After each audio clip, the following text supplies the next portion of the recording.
Recently social মিডিয়াতে একটি গুজব দেখছি এবং মানুষ আমাকে ফোন করেও জিজ্ঞেস করছে, অন্তর্বর্তীকালীন সরকারের প্রধান ডক্টর মোহাম্মদ ইউনূস নাকি বলেছেন নারীরা তালাক দিলে তাকে দেড়মোহর টাকা পরিশোধ করতে হবে। বিষয়টি কতটুকু সত্য? অনেকে জিজ্ঞেস করছেন এ মর্মে কোনো আইন পাশ হয়েছে কিনা।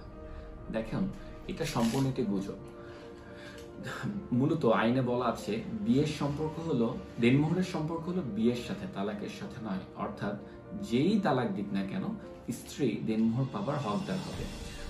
স্ত্রীও যদি তালাক দেয় স্বামীকেই দেনমোহরের টাকা পরিশোধ করতে হবে, যদি না স্ত্রী সেই টাকা ক্ষমা না করে দেয় বা স্বামী বিয়ের সময় যদি পরিশোধ করে না থাকে।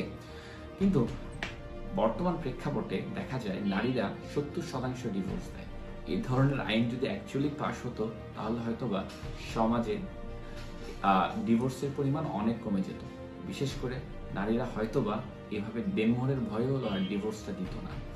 আর এই ধরনের আইন পাশ হওয়ার বর্তমানে কোনো সম্ভাবনা বাংলাদেশে নেই, কারণ বর্তমানে বাংলাদেশের বিদ্যমান আইন এবং শরিয়া আইন দুই জায়গায় বলা আছে স্বামীকেই দেনমোহরের টাকা পরিশোধ করতে হবে।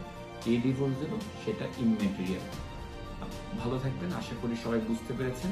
গুজব কখনো প্রচার করবেন না, সঠিক যেটি সেটাই প্রচার করবেন। ধন্যবাদ।